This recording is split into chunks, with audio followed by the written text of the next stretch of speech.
Hello everyone, welcome to the weekly Purple Penny coin and banknote news video. It's Monday at 12 PM in Adelaide, South Australia, where the Purple Penny is. My name's Mark. I run the Purple Penny with my wife Catherine, and Catherine is out there as usual on a Monday getting all of the mailing done from the weekend. Last week in the shop was very busy. Wednesday, Thursday and Friday we really barely had a minute to ourselves when the door was open, with people coming in to buy and sell. Saturday was a little quieter, which was a pleasant change from last Saturday, the Saturday before, which was very busy. Things in the shop are going really well. We really couldn't be any happier with how things are going. I guess it would be nice to find an extra few hours in the week to get some more things up on the website and get some new stock listed out on the web, out in the shop, and get prepared for the Adelaide Coin Expo, which is only about 6 weeks away. We were hoping to have a whole bunch of stuff priced up for the expo that people hadn't seen before, but we're just struggling a bit with time to get on top of that. Right, I will just say to the people that are local to us that we have these back in stock. $2 coin tubes have been out of stock for a little while because we were struggling to find anywhere to buy them from that was economic, but we've located a couple of sources. We've got a couple of hundred in the shop at the moment, and we've got another few hundred on their way. So if you are a regular here in the shop and you've been asking about those $2 capsules, they're in this week.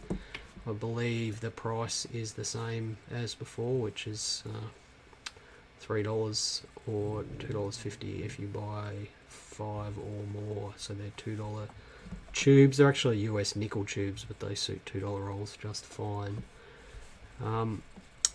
We'll just say a few hellos here to people. I will just say that Facebook keeps changing the way that this interface works, and it is getting harder and harder to stay on top of your comments because they keep making the comment section smaller and smaller. Right, hello Paul, Spink, Josh, John, Veronica, David, Alison, Tanya, Jason, Gary, Ian. Oh, Ian's got the Rona. Sorry to hear that, Ian. So we won't be seeing you this week. Alex and David. Right, let's jump into the news slide for the week. So we had the Diary of a Wombat release on Thursday of last week. Unfortunately, when the books showed up, we had our books, the regular copper nickel book and the gold plated book. They were packed across 2 boxes, and half of the stock in one box was damaged. They had bruised corners and so on and so forth, so we only had about half of our gold coin books and regular copper nickel books available to sell. The balance have been sent back to the mint, and we're just waiting on replacement stock for those. We should have a few of the regular copper nickel books available for sale after that. The outcome of that, unfortunately, was that we didn't have any coins up for sale on our website. We only got a small allocation of those books and carded coins, and I will just remind everyone that our allocations really are dependent on what it is that you out there spend on mint product with us. And I will say that it's mint product that isn't $2 coins, because we can sell whatever $2 coins we get. It's all the other stuff that that the mint puts out, the 50-cent coins and the dollar coins and the mint sets and proof sets and things like that. That's really, at the end of the day, what determines how many of these in-demand products we are actually allocated. So, as I have said a few times before, I know that everyone's interested in $2 coins and the things that can be flipped and money made from them. But there really is, unfortunately, nothing we can do about getting more of that stuff if we don't get support from people for the other products that the mint releases. And that Diary of a Wombat book, the gold book, was a good example of that. We got a small allocation, and without your support on $1 coins and 50-cent coins, we're never going to get any more of that stuff. So there's not a lot we can do about it. Right, September RAM releases. I won't put those slides up again. We've got the $2 coins, the 75th anniversary of peacekeeping roll and carded C mint mark coin. We're no longer taking expressions of interest on those. We've still got the Einstein domed $5 coin and the Wallal Einstein $1 uncirculated coin. We're still taking interest on those, and we're still taking interest on the Signals Directorate 50-cent piece and all of the Lunar releases. So if you are interested in any of those, please do contact us and we'll pop you on our interest list, and hopefully we'll get enough stock to keep you happy. Adelaide Expo is about 6 weeks away. There's going to be a overprinted PNC. I did share that image with you a couple of weeks ago, and without knowing that apparently that was under embargo, that image. The show organizer didn't know it was under embargo, and he gave me the envelope image to share with everyone. So I have taken that image down wherever I could find it, and I'm still scared about showing it to you again, because the person who pointed out that it was under embargo wasn't very happy about it. I do note that some people have that PNC now. I've seen images out there in public of it. But I will only pop that up. I think it gets official release day is August the 24th, which is just a couple days away. I will pop up images of that on our Facebook page and the Expo's Facebook page. That was an honest mistake on my behalf. It wasn't to try and gazump anyone. I'm responsible for all of the social media advertising for the Adelaide Expo, and I was just trying to get some people to come along to that, because it's good for everyone if people come.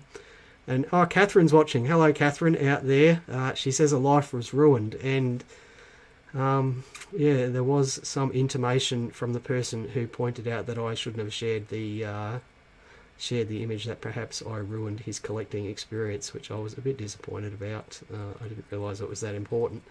But I do apologise for sharing that image. I will share it again next week after release day. Now, in the news this week, a metal detectorist in southern Romania found 60-odd Greek coins buried out the back of his house, actually. And I find this really interesting, because it just shows you how much the Macedonians and the Greeks had spread across Europe. The Macedonians and Greeks were in Romania for what is modern-day Romania for almost 800 years before the Romans came along and spoilt everyone's party. And I'll just show you what that coin looks like. So that's the gentleman there holding one of the coins that he found with Greek script on it there. And that Greek script reads as Macedonia Protus, which means first in Macedonia. Apparently that part of Romania was the first Macedonian client republic, and those of you who don't know, the Emperor of Macedonia was Alexander the Great. He conquered all of Greece and much of Europe and much of the Middle East.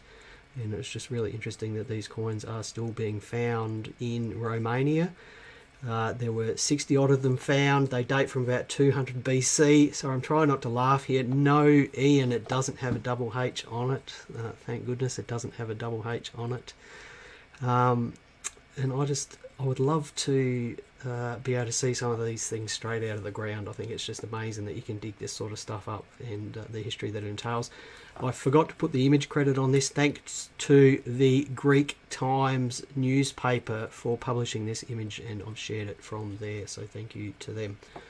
Go back to the news slide here. Now, there was an interesting story in the news this week about what to do with found money. Now, I'm just going to ignore the fact that the journalist lifted the story lock, stock and barrel from an English newspaper, and it didn't occur to them that perhaps the English laws aren't the same as they are here in Australia, so we'll just ignore the fact that that journalist doesn't know what they're doing. Now, what does actually happen with money that you find on the ground? Can you keep it? The answer is an emphatic no. There is actually a law here in Australia. It's called larceny by finding. And that means that if you find things that could possibly belong to someone else, then you are not allowed to keep them. You are not allowed to keep them. Now, what are you supposed to do with them? That's a bit more vague, but generally you need to hand it in to the police, and then after a certain amount of time, they may give that back to you. Now, it is a bit vague about whether you actually will get that back. That isn't as clear. But basically, you have the strongest claim to anything that you find if the owner doesn't come forward to claim it. And interestingly, this dates back to the 1700s, when a chimney sweep in England found a gold pendant with a jewel in it, and he took it to a jeweler to have it appraised to prove that it was indeed real, and it was. And the jeweler refused to give it back. He refused to give it back to the chimney sweep. So the chimney sweep took the jeweler to court, and it was found by an English court that the jeweler, as the finder of the jewel, the chimney sweep, as the finder of the jewel, had the strongest claim to that particular item, and he was awarded that particular item. So yeah, if you do find money or valuables, you are obligated to hand it in to the authorities or make an attempt to find the person who owns it. You cannot just keep it. Right, we've had some lovely people coming into our shop now for several months. NATO and I assume it's his partner Angelina, and sometimes they bring their family in here. They're interested in silver. They bought some bullion silver off of us over the last few months, or maybe even a year or more. And it's been a joy just travelling with them on their journey, because they've got interested in silver, and NATO, I think, is a very talented man, and he wanted to learn how to pour silver, and Catherine and I guess we've been sort of providing him with some advice over his journey about the quality of his products. And it's just been interesting watching the quality improve over the last few months, and we're doing what we can to help him out. And he came in on Friday with his partner. Again, I'm assuming it's his partner Angelina, with this item here. So this is a poured silver art bar, and you can see there it's got a couple of bees on it, and on the reverse here it's got these beautiful silver pouring lines which are formed as the silver cools. So this item here, I'll pop up a bigger picture of it here. So this thing weighs 106 grams. It is pure silver. It was made with silver that NATO bought from us, silver granules that he bought from us. And it's very well executed. We've made a few more suggestions about how he might improve his products, but we've got this available for sale here in the shop. It's $250 plus postage. We effectively don't make anything out of it. We're just trying to support NATO and his partner through their journey as becoming silver pourers. They are local here to the shop. So if you are interested in that sort of thing, please do contact us, and we'll sell that to you and pass the proceeds on to NATO and his partner. Right, I think that's it for the news for this week. One thing that I didn't mention during the week was that we made a big purchase of our gold on Friday, I think it was. There was a group of sovereigns and $200 gold coins and a couple of other bits and pieces. And the pictures of the $200 gold coins that I posted up to our Facebook page generated a fair bit of interest and some questions behind the scenes on what those things are worth. So I thought we'd just have a quick zap through $200 gold coins, because they are quite a common thing that we see here in the shop. We might buy anywhere from none to 10 a week. They do come and they go fairly quickly. So that's the photo that I popped up on our Facebook page earlier this week, or later last week, sorry. And on the left there you can see two 1984 uncirculated coins in their original cards. There's a group of $200 Commonwealth Games and Koala coins at the top right there in their vinyl wallets. Now if you haven't seen a $200 gold coin, you should probably take time out to go and look at one, because they are quite nice things, and they are a good way of owning gold here in Australia, because they are quite common and they trade at what's called a low premium. And a premium is the difference between the actual gold value of the coin and what you can buy it for. So what are $200 gold coins? They're 10 gram 22 carat coins that were issued by the Royal Australian Mint. Each one of them contains 0.2947 of an ounce of gold, so about 0.3 of an ounce of gold. And today the bullion value of one of those coins is $748, and they were minted by the Royal Australian Mint from 1980 through to 1994. And interestingly, they could be bought, the uncirculated koala coins that were released in 1980 could be bought for the paltry sum of $210. That was the release price. The proof ones, because they were released most years in uncirculated quality and proof quality, the proof ones I believe were $295. So they were quite different, in quite a bit different in price at release day. But these days, honestly, whether they be uncirculated or proof $200 gold coins, they're worth about the same amount. The different standard doesn't really change the selling price in the market. What do they sell for? Well, here in the shop, if we have any, we usually sell them at about $20 or $30 above the bullion price. So today that would be about $780 or $790. So that premium is less than 5%. So they are a really, really, really cheap way of buying gold in reasonably small amounts. They were released in a number of themes. There were koalas, and they were minted. I've just got, I'm cheating here because I've got the Renix catalogue. I can never remember all these $200 gold coins off the top of my head. They were released in koalas, Commonwealth Games, and then koalas again from 1983 to 1986. And then in 87 and 88 they were released in embarkation, whatever that is. I've never actually seen one of those. And then in 1988 the bicentenary, and we've seen a few of those here. And then they were a completely new theme, and we'll just pop up a picture of what that looks like. A completely new theme in 1989 was the Pride of Australia Wildlife series, and there's one of them there. And they were boxed a bit differently. They were all released in uncirculated and proof standards with different animals on them. And that one there, I think, is the frilled neck lizard. So these ones, we see these much less often, the wildlife ones. We also hardly ever see the bicentenary ones, and I've never seen an embarkation. But despite that, despite their relative scarcity, they aren't really worth that much more. Like these ones might get an extra $30 or $40 over the standard koalas, but honestly, it hardly seems worth the effort that the Mint went to produce these products, because they don't sell for much more than the gold price.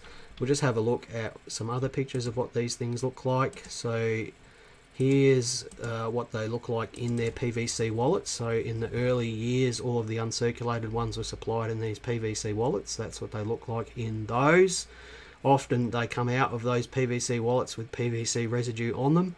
Not that it affects the gold, but it does mean that sometimes they are quite sticky, these $200 gold coins.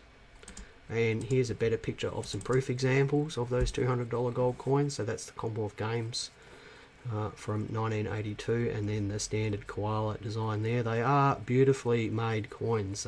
Certainly the Mint excelled themselves with the quality of these coins. They are quite stunning looking things. So that's $200 gold coins. We'll just jump back to the slide again here. As I remind everyone, they are 22 carat. So 22 out of 24 carats, that makes them 91.7% gold. That means that they are subject to GST because they are coins, and they contain just under a third of an ounce of gold, which today is just a touch under $750. If you are watching this video sometime in the future, please realise that price will change depending on what today's gold price is. Right, that's $200 gold coins. Thanks everyone for watching. It's been a pleasure as always. As always, if you have any topics you'd like us to cover, please do contact us, send us a Facebook message or give us a call. or send us an email or talk to us when you come in to the shop. Just a reminder to those of you who do come into the shop, $2 rolls are back in stock. And if you are interested in this lovely little poured bumblebee art bar, which is 106.1 grams, which is about 3.5 ounces of silver, reach out to us and we'll make that happen. So thank you everyone for watching. Happy collecting, stay safe, and same time next week. Bye for now.